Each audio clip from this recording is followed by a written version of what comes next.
Indisciplina.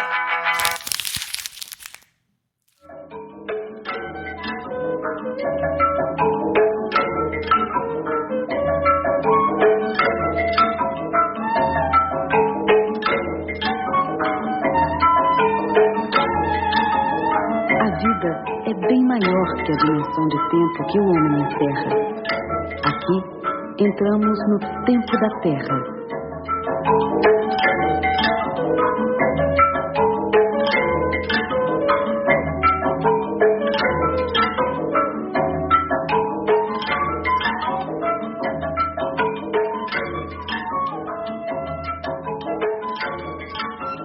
É o som da Sinfonia do Alto Ribeira, composta pelo multi-instrumentista e compositor Hermeto Pascoal, que começamos mais um Indisciplina, ferramenta comunicacional do Cursinho Livre da Norte, em parceria com a rádio comunitária Cantareira.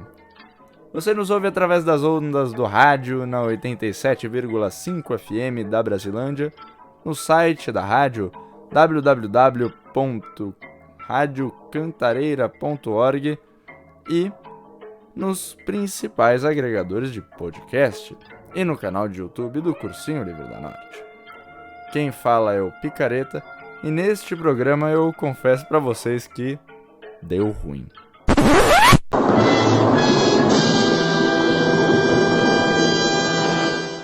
Era uma sexta-feira. Eu estava indo buscar minha carteirinha de vacinação, que eu tinha esquecido no armário da faculdade.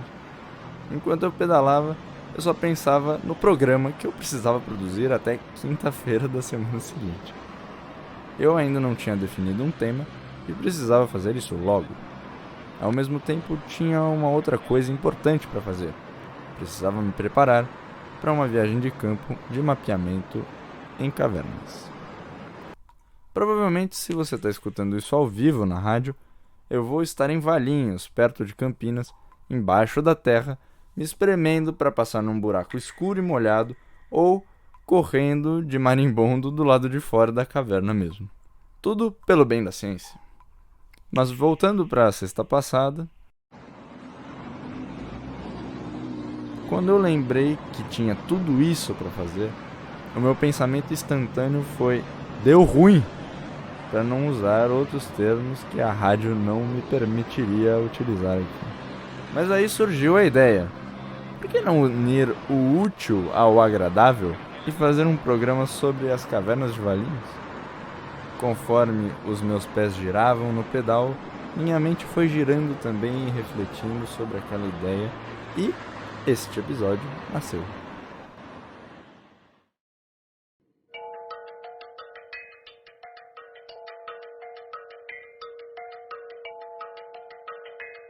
Esse episódio vai ser dividido como um artigo científico. Como ele é fruto da correria de uma pesquisa, por que não aproveitar para falar um pouco de como os novos conhecimentos são publicados?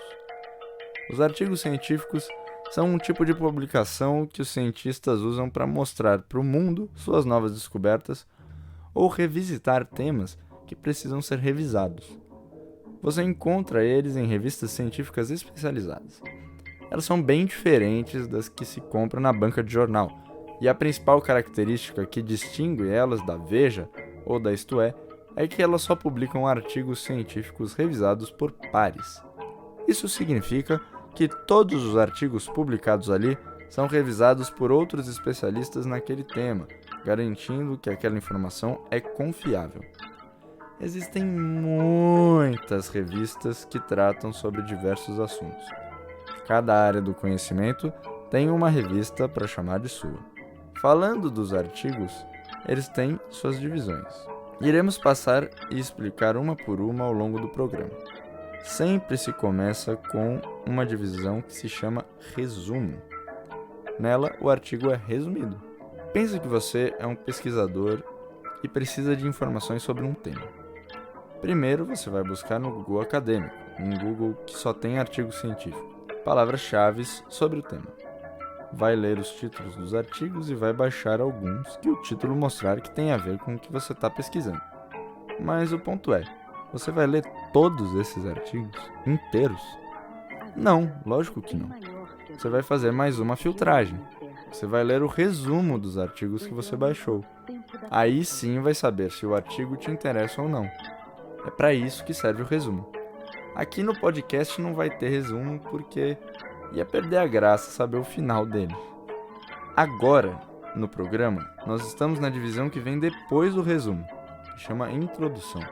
Nela, o tema que vai ser tratado é introduzido e se diz o porquê de se fazer aquela pesquisa. O pesquisador apresenta suas hipóteses e faz um resumo do que foi estudado sobre o tema até aquele momento. Aqui no episódio, já introduzimos o tema que vamos tratar e como vamos tratar. Sem mais delongas, vamos entender um pouco sobre o que já se sabe sobre as cavernas.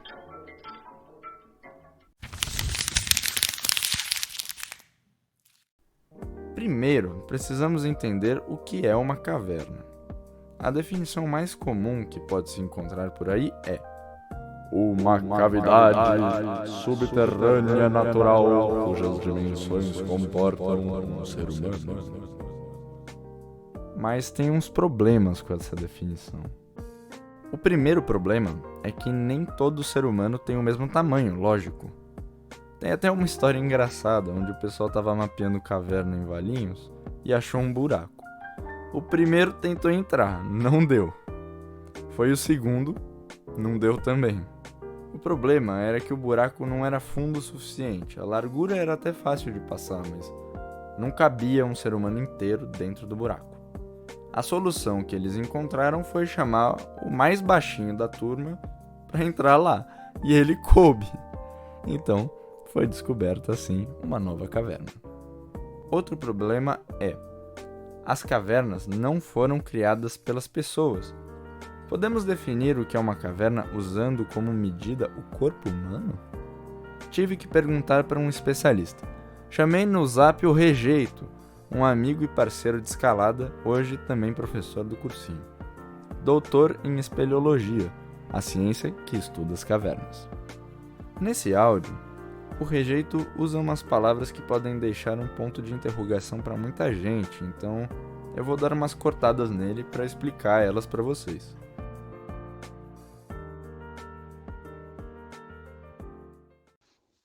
Fala Picareta, tudo bom? Então vamos lá.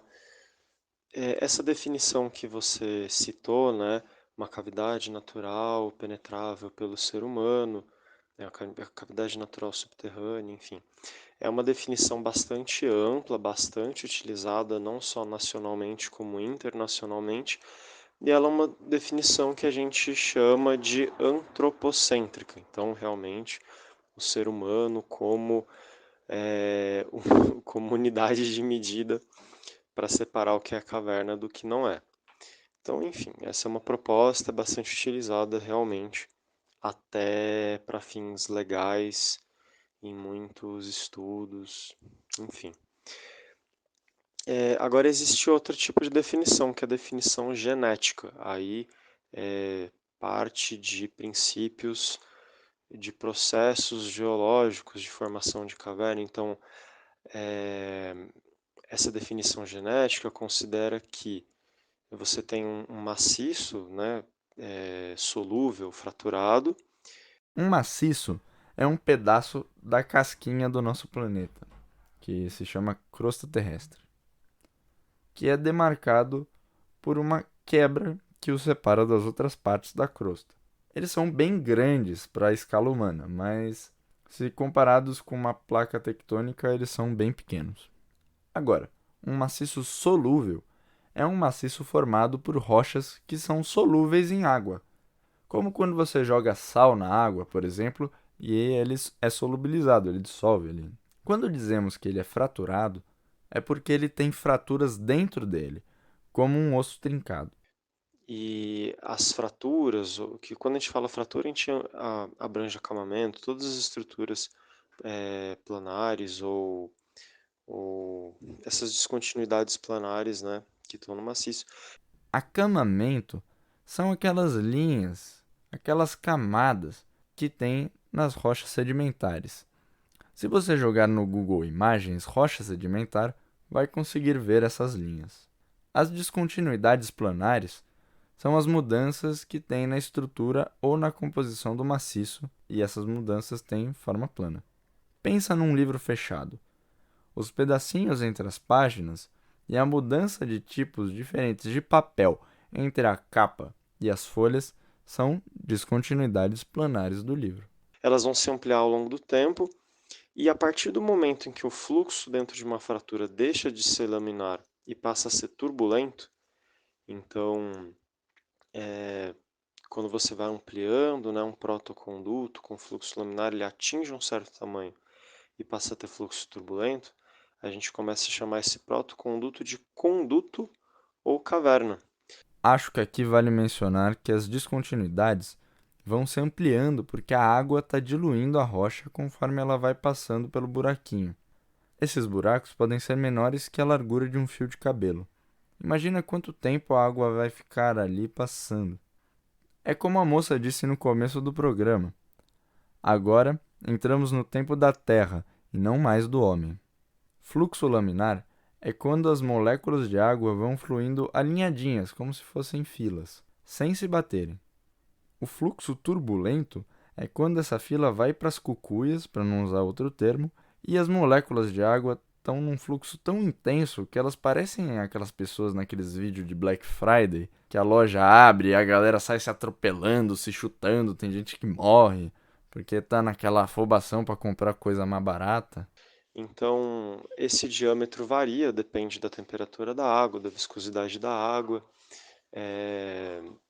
e da carga hidráulica, mas geralmente ele está, esse limiar, essa passagem do fluxo laminar para o turbulento ocorre entre cerca de 20 centímetros até meio metro. Tá? Então, cavernas seriam estruturas ampliadas por dissolução a partir de 20 centímetros ou meio metro de diâmetro. E existem cavernas formadas em rochas não solúveis, né? Que é o caso das cavernas de Valinhos. Então você também poderia tentar utilizar outras definições genéticas a outros tipos de cavernas não kársticas. Mas enfim, são essas duas propostas principais, antropocêntrica e genética. Aí você tem que ver qual que é mais interessante para você, dependendo da sua proposta de pesquisa, de trabalho, ou enfim, aí é uma questão de escolha, ou se você estiver fazendo algum trabalho formal ou de consultoria, pode ser que a legislação te obrigue a utilizar uma definição, tá bom? Uma palma de salvas pro rejeito.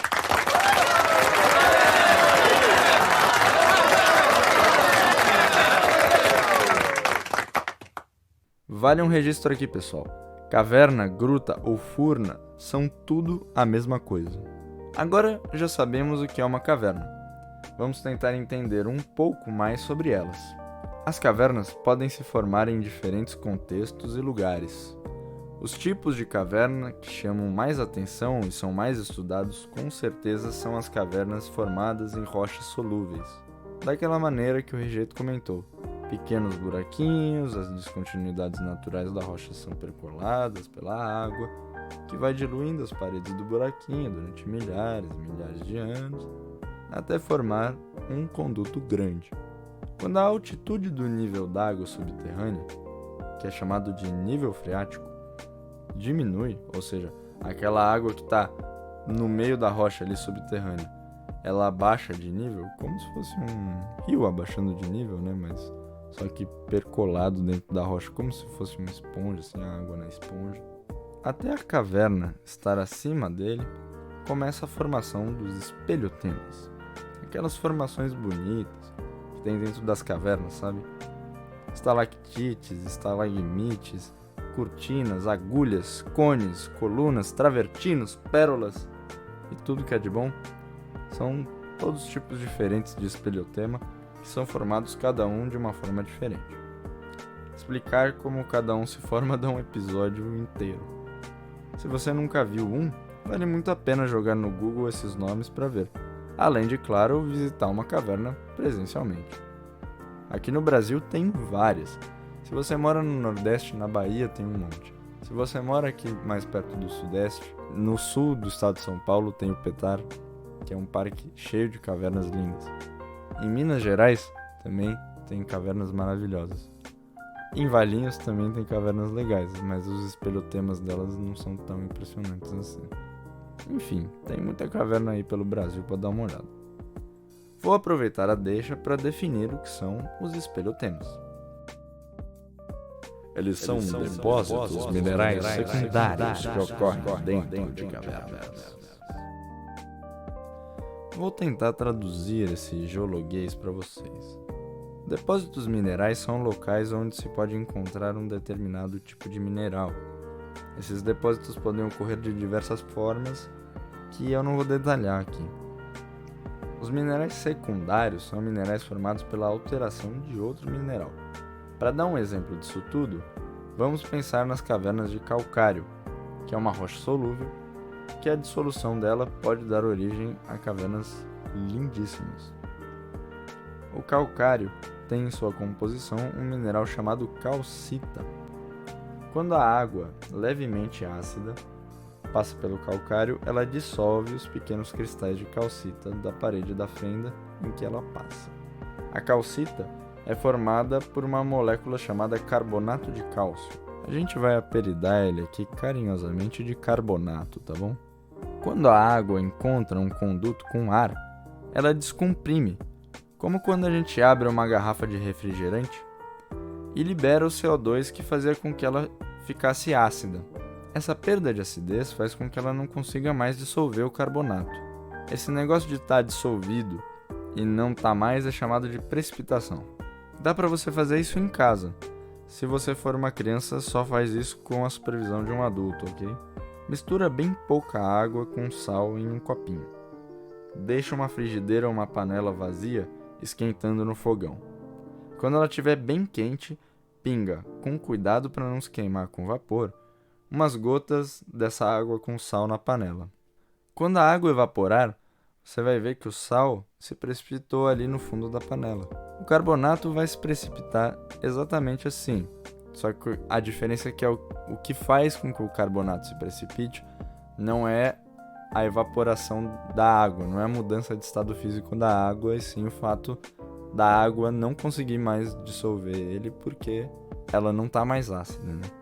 O carbonato vai se precipitar e começar a se depositar ali na forma de um mineral secundário, porque ele é formado a partir da dissolução da calcita que estava na parede do conduto em que a água estava passando. Para dar uma animada no episódio, a gente vai ouvir a música Calma Carbonato, da banda Trio Lobita, pegaram o trocadilho? Que fala um pouco sobre a precipitação de um carbonato apaixonado.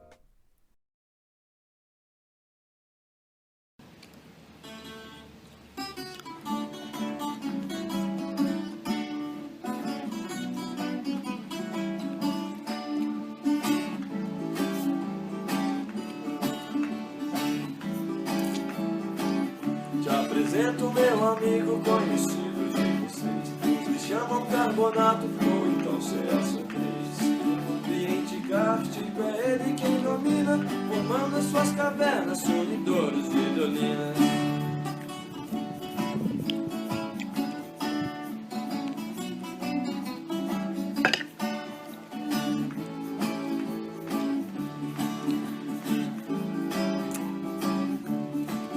Carbonato, muito novo e cabaço, encantou-se pela água e por ela se pegou. E a água, muito esperta e abusada, se aliou com CO2 e o carbonato se envolveu.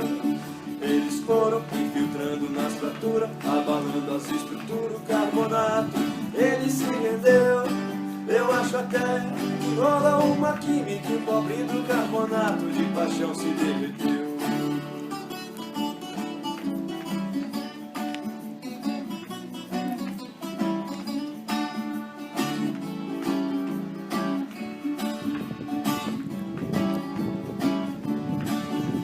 Agora com a ajuda de vocês, para o carbonato não se perder de vez, para que ele não morra de paixão, eu peço a todos que cantem esse refrão.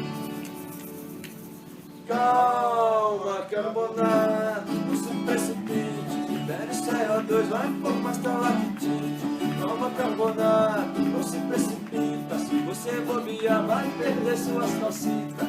Toma carbonato, não se precipite. Desce a 2, vai por mais toma quitite. Toma carbonato, não se precipita. Se você bobear, vai perder suas calcitas. Toma carbonato, não se precipite. Venha pra cá e mude o som do trilobite.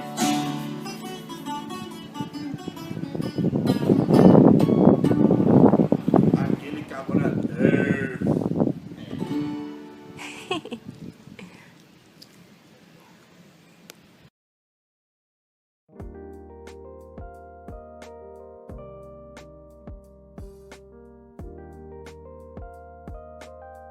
Calma, carbonatos. Não vamos nos precipitar, hein?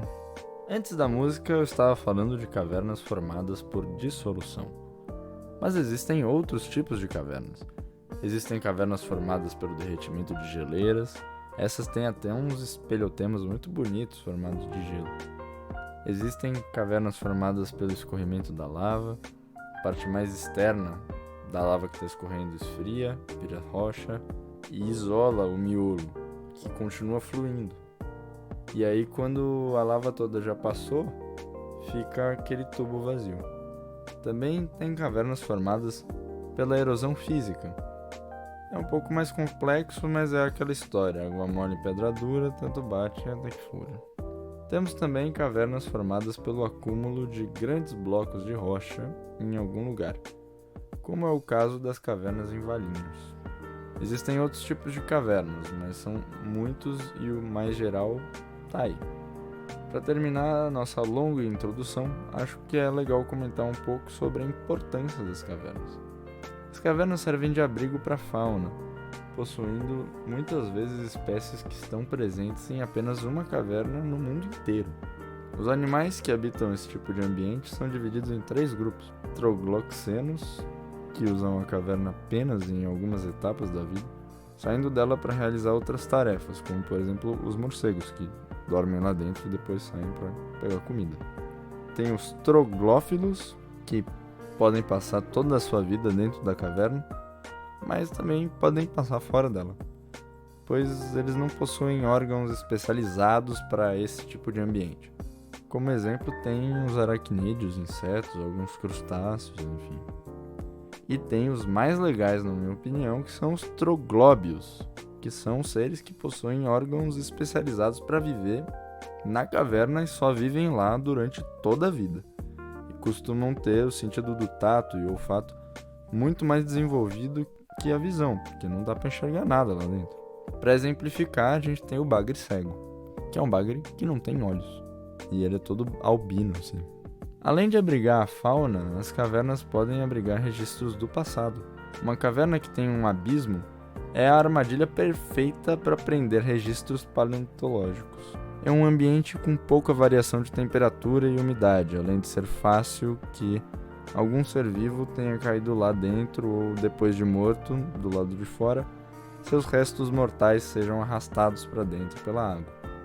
Uma vez lá dentro, no caso de uma caverna em calcário, o carbonato cuida do resto, se precipitando, como sempre, sobre o material. São muitas as ossadas de preguiças gigantes, tigres dentes de sabre e outros animais encontrados dentro de cavernas. Tem um amigo meu que me disse que no Petar eles estavam em campo e acharam os fósseis de uma preguiça gigante presa no teto da caverna. Isso provavelmente aconteceu porque o chão da caverna era mais alto quando a preguiça morreu lá dentro. Outra coisa que as cavernas abrigam são achados arqueológicos. São muitas as ossadas de seres humanos e seus ancestrais encontradas dentro de cavernas. A mais antiga ossada humana da América do Sul, a Luzia, foi encontrada em uma caverna, a Lapa Vermelha, no município de Lagoa Santa, Minas Gerais. Não só isso, claro. Temos as famosas pinturas rupestres, feitas também dentro de cavernas, como na cidade de Rurópolis, no Pará. Outra importância das cavernas é para o estudo do clima, ou melhor, do paleoclima, o clima antigo. Como os espelhotemas crescem devagarinho e em camadinhas, que nem um bolo, se a gente cortar um no meio e analisar a química de cada camadinha, a gente consegue descobrir como era o clima da época em que a camada estava se precipitando.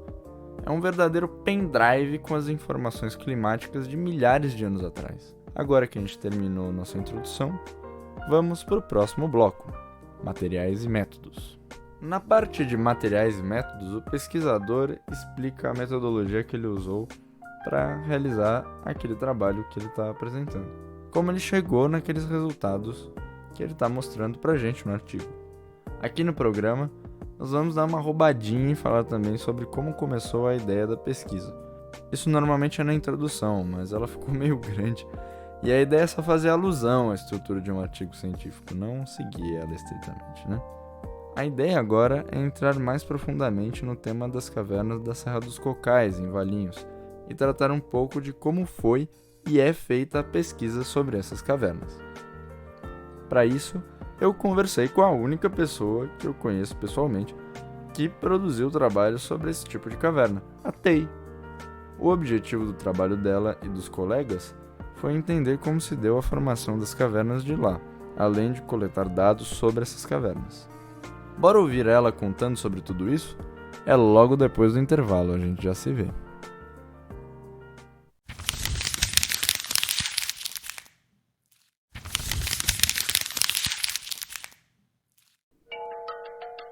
Voltamos para o segundo bloco do Indisciplina, ferramenta comunicacional do Cursinho Livre da Norte, em parceria com a Rádio Comunitária Cantareira.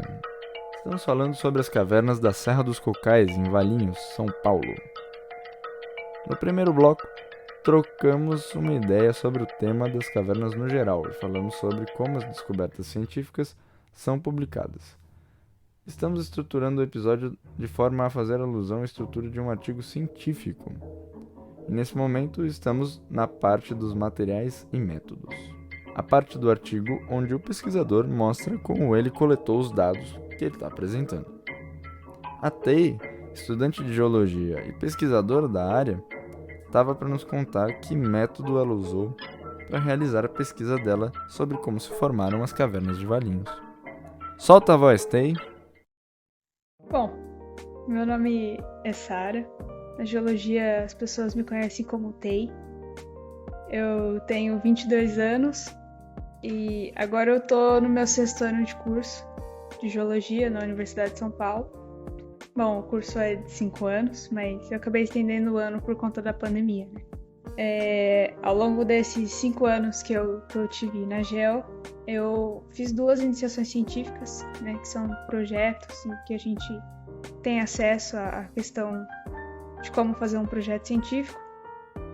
Eu fiz uma primeira logo no início da graduação, com quimia-estratigrafia, era em alguns sedimentos, em calcário do grupo Bambuí, na Bacia de São Francisco.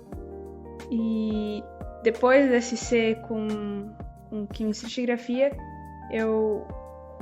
nessa época eu entrei no 2º ano no grupo da GEL de espeleologia, que é o GGEL, que é um grupo de espeleologia que foi fundado na USP pelos alunos de geologia, que antes de explicar esse é basicamente um grupo que se reúne para explorar, prospectar e mapear cavernas. E para que isso? Para ter o conhecimento, e a gente gera produtos que posteriormente podem ser usados por outros cientistas para pegar o mapa e descrever as coisas. Então, a minha IC está muito atrelada ao GGEL, porque logo no 3º ano que eu fui para Valinhos, que é a cidade onde a gente vai ver as cavernas, a gente tinha ideia de como provavelmente as coisas funcionavam, mas a gente não tinha o rigor científico e metodológico. Porque uma coisa é você, eu imagino que seja isso, outra coisa é você ir lá, se dedicar, debruçar e estudar para saber como é que as coisas funcionam. E aí eu sentei com 2 colegas meus, o Tom e o Henrique. A gente pensou num projeto e a gente foi atrás do William Salom Filho. Ele trabalha... Há 2 anos atrás, ele chamava de Instituto Geológico do Estado de São Paulo. Aí agora parece que teve uma mudança e não é mais. Enfim, ele continua trabalhando lá no que era o Instituto Geológico. E aí ele tinha já orientado o Tom com um estudo numa caverna no Guinais. E aí ele falou assim, bora. E a gente... Acho que era a Gruta da Chacina. Isso, era a Gruta da Chacina. E aí a gente tocou esse projeto ao longo de 2020. Só que aí veio a pandemia, a gente queria fazer mais coisa e não deu muito certo. As cavernas de Valinhos, a gente tinha toda a questão do grupo da GEL, né? Do GGEL. A gente tinha ido lá, tava próximo, a gente tinha essa dúvida. E a pergunta tava pronta, sabe? Não tinha muito o que criar caso.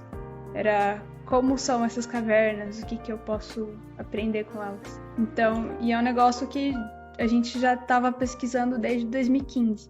E o GGEL tinha começado. Sacamos como começou esse trabalho, agora, e a metodologia? A Tei vai contar um pouco para nós. O nome da IC que a gente deu foi Geoespeleologia de Grutas em Granito, na Serra dos Cocais, Valinhos, São Paulo. Então, o que é a geoespeleologia? É a gente entender a espeleologia, a gênese das cavernas e como é que é as coisas com um olhar geológico, né? A gente fez basicamente 2 campos. Eu fiz uma análise estrutural, uma análise petrográfica, fez uma análise dos mapas e um combo ali. A gente também fez uma análise do clima da caverna. Para explicar melhor cada coisa. Qualquer trabalho em geologia, ou muitos trabalhos em geologia, a gente precisa fazer campo, né? Foram 2 campos. Um primeiro foi em fevereiro. A gente ficou hospedado em Campinas. Foi eu, o Tom e o Tico. E a gente precisava fechar o mapa da Gruta das Cordas. O projeto também ele abordava 3 cavernas, pra gente diferenciar elas entre si. Que era a Gruta das Cordas, a Gruta das Mulheres e a Gruta da Coxinha. Então a gente não tinha um mapa fechado da Gruta das Cordas, porque é aquela coisa. Assim como uma bacia sedimentar onde tem vários grãozinhos, em Valinhos a gente está como se a gente estivesse caminhando entre a porosidade intergranular, porque são blocos de 5, 6, 7 metros e a gente de 1,5 metro passando entre os espacinhos. A gente está chamando de galeria e conduto, né? A gente não fechou um mapa, porque cada lugar que você cabe pode ser uma galeria nova, pode ser um salão novo, mas a gente fez um mapa parcial de mais de 300 metros de treino, que é bastante coisa, uma caverna em granito. A gente fez essa primeira parte para fechar esse mapa, para a gente poder fazer a análise, e colocou um equipamento de medição de temperatura e umidade no meio da caverna. Para que isso? Porque existem estudos não. A gente sabe que cavernas em calcário elas têm uma umidade bastante elevada e constante e tem uma temperatura constante ao longo do ano inteiro. E a gente falou assim, vamos ver o que vai dar. Não estava no escopo do projeto nem nada. E aí a gente deixou lá isso em fevereiro. No final do ano a gente voltou para buscar. Acabou dando problema no equipamento, mas a gente conseguiu 2 ou 3 meses desses dados e a gente conseguiu também ver o que é uma caverna, né? Ela é estável numa temperatura. A gente conseguia ver algumas variações associadas aos dias de chuva. Foi bem da hora. Ao longo desse período, né, eu fiz uma análise estrutural, porque ter fraturas e falhas é muito importante para você formar uma caverna. A gente pegou uma imagem de satélite e traçou os lineamentos, que nada mais nada menos são provavelmente essas fraturas, essas falhas, e dividem os bloquinhos do campo de Matacões no topo da Serra dos Cocais. Então a gente conseguiu as direções principais desses lineamentos e correlacionou eles com as direções dos condutos e galerias das 3 cavidades. A gente também conseguiu, nesse primeiro campo, coletar amostra dentro e fora da caverna. A gente teve a liberação para coleta e a gente fez lâmina. Aí eu consegui analisar no laboratório lá do Instituto de Geociências da USP. Pra quê? Pra gente entender se existia alguma feição petrográfica na rocha que poderia interferir na formação das cavernas. Mas é aquela coisa principal, quem influencia são as fraturas, são as falhas. A diferença é que a presença de um plagioclásio vai facilitar o intemperismo, por exemplo, porque fosse uma rocha só rica em quartzo. E aí, por fim, para juntar tudo, a gente analisou os mapas que a gente já estava analisando junto com umas coisas, e foi basicamente isso. para vocês verem o trabalhão que dá. É por isso que pesquisa precisa de financiamento e tempo, não adianta ter pressa. Esse é um grande desafio para a ciência na atualidade, aliás. Em uma sociedade em que o mais rápido é sempre tido como o melhor, a ciência precisa brigar muito para mostrar seu valor. Encerramos os materiais e métodos e agora vamos para os resultados.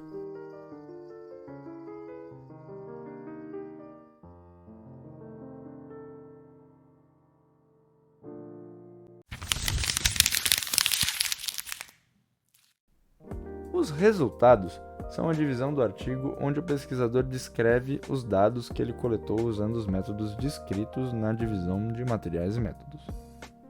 Aqui no programa, nessa divisão do artigo, a gente vai falar sobre como são as cavernas em Valinhos. Para isso, eu mandei um zap para um amigo meu, o Tarzan, conhecido em âmbito familiar como Troan.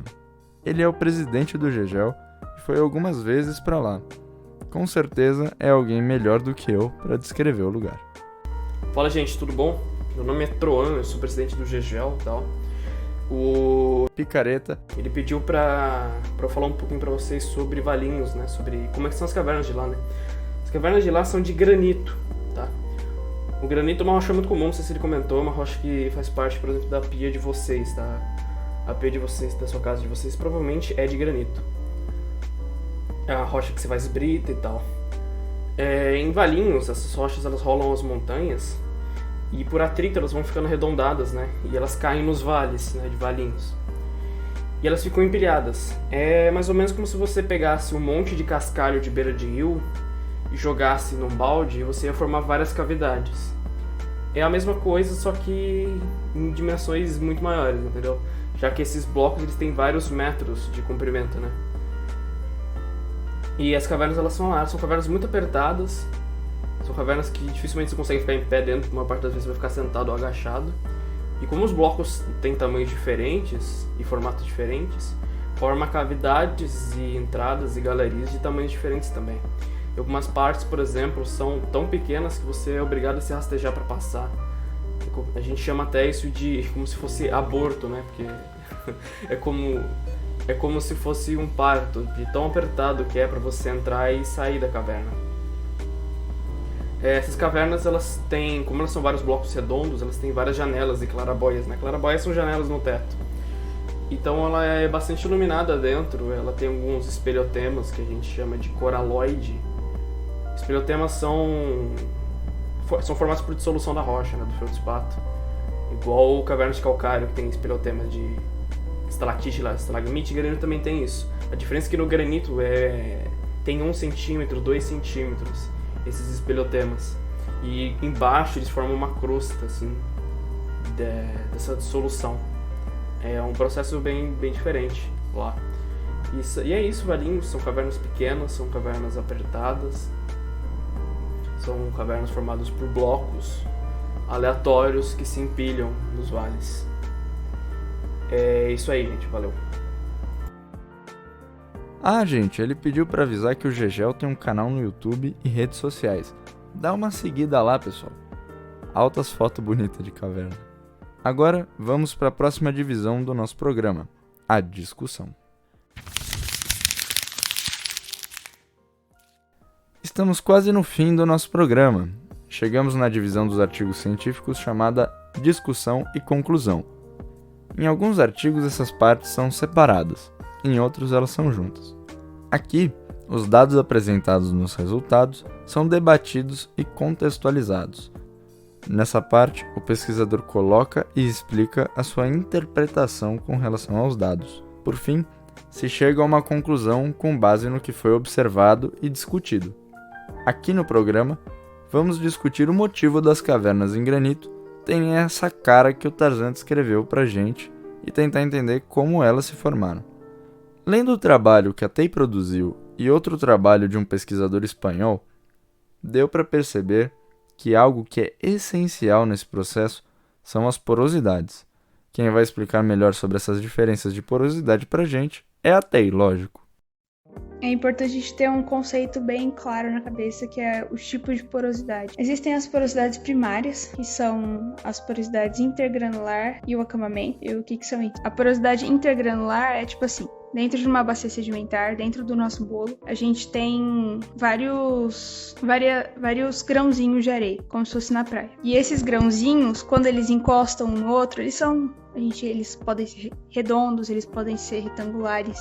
E quando eles encostam um no outro, eles não ficam rentes, eles formam uns espacinhos no meio. E esses espacinhos é o que a gente chama de porosidade intergranular. Agora, quando eles depositam, eles formam camadas como se fossem camadas de bolo. Então, eles vão gerar descontinuidades, né? São regiões onde as coisas não são contínuas, mas é como se fosse um contato entre uma folha de sulfite e outra. Entre uma folha de sulfite e outra tem um espaço, mas a gente não consegue ver. É mais ou menos assim que o acamadamento funciona. Essa é a porosidade primária. Agora, uma porosidade secundária são coisas que a gente chama de fraturas, falhas, foliações. Eu não vou entrar muito no mérito das foliações. O que a gente precisa saber é principalmente de fraturas e falhas, que são como se fossem esses espaços entre as folhas de sulfite, que elas vão ser geradas por conta de tectonismo. A gente vai ter a colisão de placas, e aí, por conta de algum motivo do comportamento do material, ele vai falhar, ele vai se romper com uma rachadura na parede. Então, só que uma rachadura na parede que perspassa por tudo, não só a paredinha. Essa fratura, ela pode se movimentar. Se ela se movimentar, ela é uma falha. Existem outros tipos de fraturas, nada mais nada menos é o que? A gente vai ter a entrada desse magma na crosta, como se fosse sabe aqueles vídeos que a gente pinga aquelas gotas de corante para exemplificar a reação de difusão, que ela cai assim em forma uma pluma. Então é como se fosse aquilo ali, só que numa coisa muito rígida. E aí o magma, ela entra, sobe, e só que ao invés dela se espalhar, que nem a gotinha do corante, ela vai ficar ali, ela vai começar a perder calor pro lado de fora, e aí nisso ela vai cristalizar, que é nada mais nada menos que os cristais vão começar a crescer. E aí nesse momento, ao longo da história geológica, ao longo de 30, 40, 100 milhões de anos, a gente vai ter a parte de cima, lá em cima, a superfície da crosta vai começar a erodir. E aí esse corpo que estava aqui embaixo, ele vai ao longo do tempo subir, por algumas questões geológicas, que é como se fosse uma canoa, que ao longo do tempo você começasse a tirar coisas, né? Passar a erodir, e essa canoa vai começar a subir. Então, o que estava, sei lá, a 15 centímetros embaixo d'água, hoje está a 2 centímetros embaixo d'água. E isso vai fazer com que ela começa a perder pressão em cima desse bloco de rocha que estava cristalizado lá embaixo. E na hora que ele perde pressão, a gente vai começar a gerar fraturas horizontais, que são as fraturas por descompressão, por perca de pressão. Então, para fechar, né, esse é um tipo de porosidade secundária. Essa porosidade secundária pode surgir em todos os tipos de rocha. Agora, a porosidade primária, a gente vai ter só nas rochas sedimentares, que são arenitos, calcários, folhelhos, argilitos, que são rochas formadas dentro da bacia sedimentar, que vai formar como se fossem bolos. E se a gente pensa nessas duas porosidades primária e secundária, as cavernas em granito, elas só vão ser formadas a partir da porosidade secundária. Que é o que eu falei, os cristais vão estar muito juntos, ela não é uma rocha sedimentar, ela é uma rocha ígnea. Então, para a gente gerar as galerias por onde formam a caverna só pode acontecer através da porosidade secundária. Enquanto que quando a gente pensa numa caverna de calcário é uma rocha sedimentar, e além de ser uma rocha sedimentar, ela é solúvel na presença de ácidos, né? Então, o calcário, ele vai ter a porosidade de acamamento, a gente vai ter a porosidade secundária de fraturas e falhas, que dependem da tectônica. E aí isso tudo vai tornar ela muito mais fácil de formar caverna. Inclusive é por isso que a gente encontra muito mais cavernas em calcário, porque elas são fáceis de dissolver e vai formar caverna. Vimos que o fato de haverem diferentes porosidades vai influir na velocidade e no tamanho das cavernas, além do fato de o granito não ser uma rocha solúvel, o que faz com que o processo de alargamento dos poucos subcondutos que existem seja ainda mais vagaroso. Basta agora arrematar tudo e concluir como essas cavernas vão se formar. Cavernas em granito, como eu falei, você vai ter primeiro o processo da Você vai ter esse corpo granítico vai chegar lá em cima na superfície e como uma canoa. E aí ele vai estar todo fraturado por conta da descompressão e da atividade tectônica. E na hora que a água começa a passar por ali, nessas fraturas, porque não existe outro tipo de porosidade, ele vai intemperizar a rocha por onde ela está passando. O que é isso? A água, ela é composta não só de H2O, mas existem outros íons no meio dela, né? Assim como ácidos dissolvidos nela. E aí ela vai... Se a gente pensar num nível bem microscópico, os cristais, eles são feitos de átomos. E aí ela tem eles têm uma estrutura cristalina, esses cristais, que é como se fossem prédios. Cada cristal tem um prédio específico. O prédio do quartzo é sempre um cubo, por exemplo. O prédio do plagioclásio, que é um outro mineral, é sempre um triângulo. Então, quando a água passa, ela muda e tem esses íons no meio, ela passa e muda, pode mudar a estrutura do prédio do quartzo ou a estrutura do prédio do plagioclásio. E aí o plagioclásio passa a se tornar o que a gente chama de caulim, que é uma coisa completamente diferente, mas através de estudos a gente sabe que ele é a alteração do plagioclásio. E isso vai acabar, quando a gente altera do plagioclásio para o caulim, a gente sabe que o caulim são mineraizinhos bem pequenininhos, bem diferentes do plagioclásio grande. E aí nisso a água tem muito mais facilidade de carregar. E na hora que ela carrega, você começa a largar essas fraturas e então a gente vai começar a formar grandes blocos sem ter conexão entre eles. Então ela tá passando ali na fratura, na falha, tá passando ali na fratura de descompressão. E esses blocos vão começar a ficar isolados e vão ficar um em cima do outro, vão começar a se acomodar, vão começar, dependendo do tamanho deles, vai começar a rolar. E aí vai formar as cavernas de granito. Agora, com todas essas informações, podemos montar uma história para concluir o programa. Primeiro, houve a formação do granito. O tempo foi passando e ele foi sendo exumado, colocado para fora da Terra, pela erosão do que havia acima dele. Essa descompressão gerou um fraturamento horizontal. Também ocorreu o fraturamento em outras direções por conta do tectonismo da região. Vale ressaltar que tudo isso levou no mínimo 400 milhões de anos para acontecer.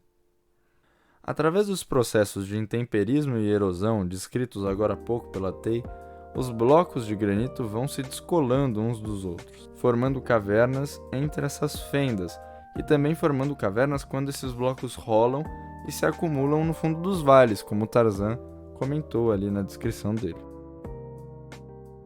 Esse mundo das cavernas é mesmo muito impressionante. Eu sempre fico maravilhado com tudo isso. E você, também ficou? Se sim, procure visitar uma caverna aqui no Brasil. Existem muitas cavernas próximas a São Paulo, abertas para visitação. Mas não vá só. Sempre contrate um guia credenciado que garantirá a sua segurança e a dos seus amigos e familiares. No mais, é só curtir esse belo mundo subterrâneo. No momento em que esse episódio é gravado, o governo federal está tentando passar um projeto de lei que acaba com toda a proteção legal existente às cavernas.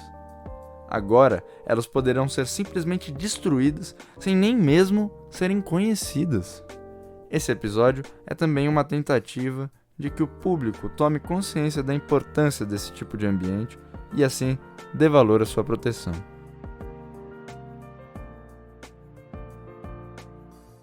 Esse foi uma Indisciplina dessa semana.